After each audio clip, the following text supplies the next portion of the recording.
Students, good morning all of you. This is the continuation of lesson True Height. In the last class and before last class I explained about Michael Stone's interesting in pole vaulting. As I told you before, Michael Stone's dream was to become a champion in pole vaulting. Michael's mother, Mildred Stone, was a good storyteller. When Michael was growing up, she told him a number of stories about flying. They were full of details and colors. They inspired Michael to dream high. In his dreams, he would outrun motor cars and fly like an eagle. Even as a young boy of 14, Michael started working hard. He began a careful, disciplined weightlifting program. On alternate days, he practiced running. His father supervised his preparation. Michael always strived for perfection. Thus, his preparation to become an Olympic champion was planned, complete, and perfect. Michael's parents had different ideas about training. Mother encouraged the much needed dreaming, and father demanded the essential hard work. Mother provided inspiration. Father brought out perspiration, that means hard work. Thus, Michael derived help from his parents. Michael's achievement was really so special. You are going to know about the Michael remaining part of the lesson, how he could win the competition. See here, continuation. The runway felt different this time. He started him for a brief moment, then it all hit him like a wet bale of hay. The bar was set at 9 inches higher than his personal best. That's only 1 inch of the national record, he thought. The intensity of the moment filled his mind with anxiety. He began shaking off the tension from his body. It wasn't working. He became more tense. Why is this happening to me now? He thought. He began to get nervous. Fear would be a more accurate description. What was he going to do? He had never experienced these feelings. Then, out of nowhere, and from the deepest depths of his soul, he envisioned his mother. Why now? What was his mother doing in his thoughts at a time like this? It was simple. His mother always used to tell him stories whenever he felt tense, anxious, or even scared, to take deep breaths. So this way, final. This is the final competition day, and other competitor missed his jump. It was his turn. Then Michael came to do his to do his jump. The runway felt different this time. He felt different. He felt somewhat confusion and nervous, tense. He felt tension. He felt somewhat different the runway also. He's confused and him for a brief moment. And then it all hit him like a wet bale of hay. The bar was set at here. The bar was set at 9 inches higher than his personal best. Actually, the bar was set at 9 inches higher than his personal best. What is it? That's only 1 inch of the national record. More than 1 inch he does means it was the national record. He thought. The intensity of the moment filled his with anxiety. That time he feels nervous. He felt tension.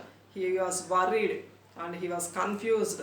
Why this was happening to him? He questioned himself and he felt more nervous. Whenever he gets tension, his mother told him, take a deep breath. Then your tension was removed. So he envisioned, in his thought he had seen his mother. Envisioned means have a vision of somebody. So he envisioned his mother.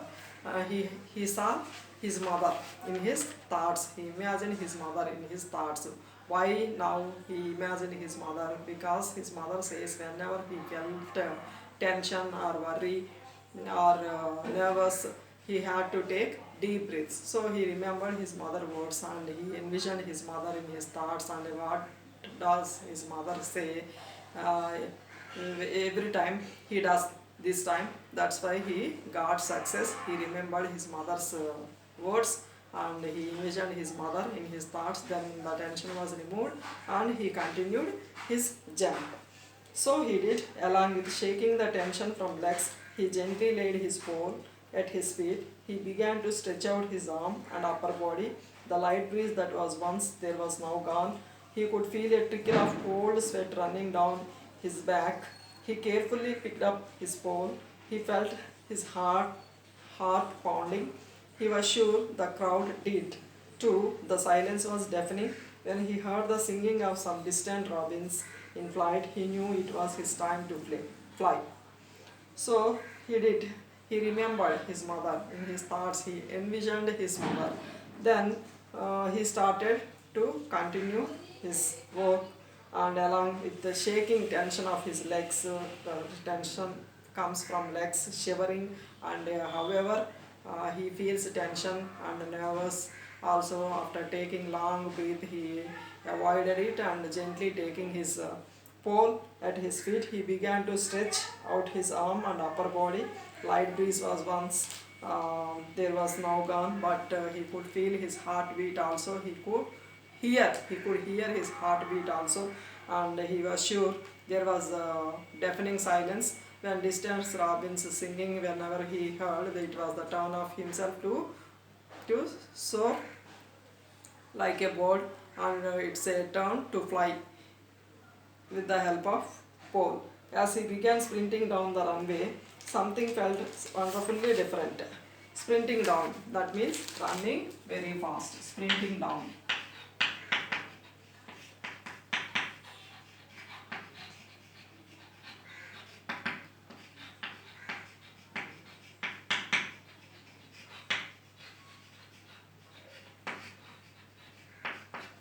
Sprinting down, running very fast. So as he began sprinting down the runway, something felt wonderfully different. So whenever he began flying, and the something he felt previously in the before paragraph, I explained you how he felt tension and worried and confused, and he imagined his mother, and he had seen in his imagination his mother, and he remembered the words of his mother. And whenever he felt tension, his mother says he had to take a long breath and deep breath. He did as his mother told. So this time he felt very free, and gently he could hear his heartbeat also, and the silence was deafening. The large crowd sitting there, but there was a great silence, and at the time the distance robins singing, this was the turn to fly high. That was his turn, he noticed. As he began sprinting down the runway, something felt wonderfully different yet familiar. So whenever he started flying, there's something he felt different, that is wonderful, and yet familiar. He feels it was familiar. The surface below him felt like the country road he used to dream about. What was it? It was like whenever he gets dreams, how he feels to run the runway, like he run runway in that way, he feels like this, like now he feels now, and it was wonderfully different. He had confidence, he can do it.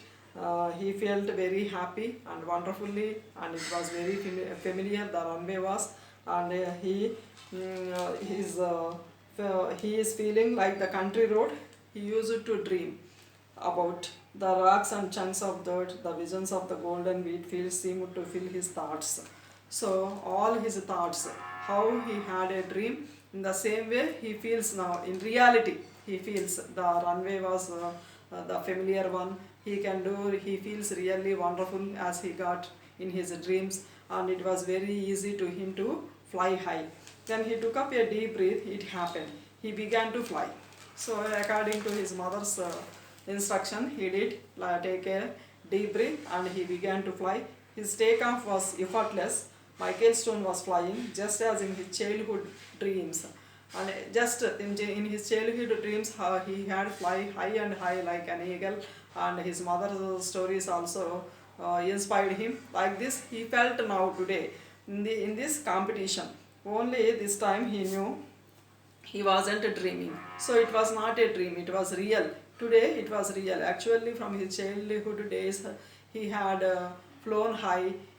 He had got a dream. In his dreams, he got like this wonderfully. He had flown. He can fly wonderfully in the sky, and he became a good pole vaulter in his career. He got success. That is his dream. But today it is real, not a dream. Childhood dreams are fulfilled today. This is a great day and a memorable day in his life. Only this time he knew he was not dreaming. So he already knew it was not a dream, it was a real. And this was real, and everything seemed to be moving in slow motion. The air around him was the purest and freshest he had ever since. Michael was soaring with the majesty of an eagle. So he was soaring up. He was soaring up, majesty, very strong like an eagle, very high, jump high and high. He feels very familiar runway today, and without tension, without worry, all tension and worry or giving up, and take long breath, and he began to fly. And this was, he knew it was real, not a dream. But he felt how he got a dream in his childhood days, that was proving today's competition. He felt this was real. He knew it was not a dream. It was either the eruption of the people in the stands or the thump of his landing that brought Michael back to earth on his back with that wonderful hot sun on his face. He could only envision the smile on his mother's face. He knew his dad was probably smiling too, even laughing. Bet would always do that when he got excited, smile and then sort of jiggle. And what he didn't know was that his dad was hugging his wife and crying. He was crying harder than Mildred had ever seen before. She also knew he was crying the greatest tears of all, tears of pride.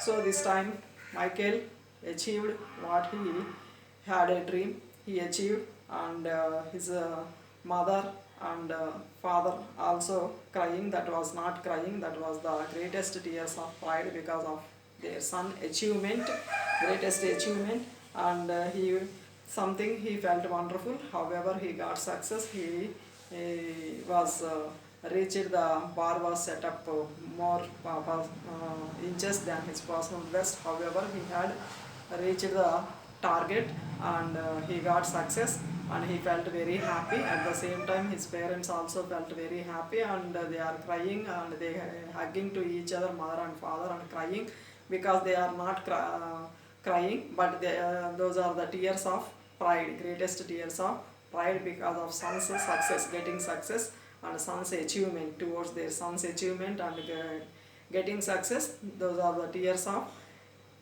pride. Michael was immediately swarmed with people. Swarmed means surrounded.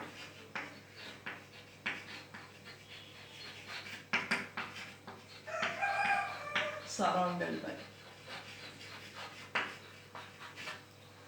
So Michael was immediately swarmed with people, hugging and congratulated him on the greatest accomplishment of his life.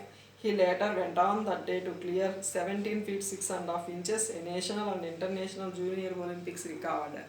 He created a national Olympic, national junior Olympics record. Michael was immediately swarmed. He was surrounded by many people, hugging him, congratulated him, and because of his accomplishment and achievement and great success of his life, all people surrounded, a crowd gathered him and surrounded him and congratulated him on his great success. And later went on the day to clear 17 feet 6.5. Actually, his personal best was 16 feet 9 inches, but he has to do this time 17 feet 6.5 inches. That is great success, and that is a record in Olympics junior, national junior Olympics. With all media attention and heartfelt congratulations, Michael's life would never be the same. And it wasn't just because he won the national junior Olympics and set a new world record.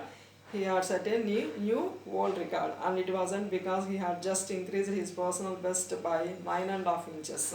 Just increased 9.5 inches than his personal best. So it was simply because Michael Stone was blind. Not only he was blind, Michael Stone was blind. Being blind also, he achieved his dream. That is really great.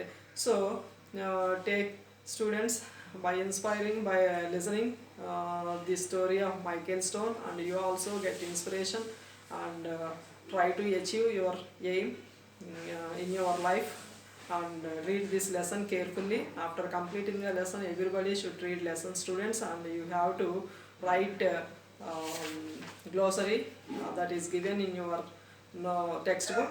You have to write in your fair notebook. And first unit ABC readings also completed, students. You have to write the glossary in your fair notebooks, and at the same time, after completing each and every lesson, you should read and writing after glossary. You send me through WhatsApp. I notice whether you have worked or not. So whatever work is given, you have to do the work and send me through WhatsApp. Thank you, students. Thank you very much. In the next class, we shall meet again with another topic. Thank you.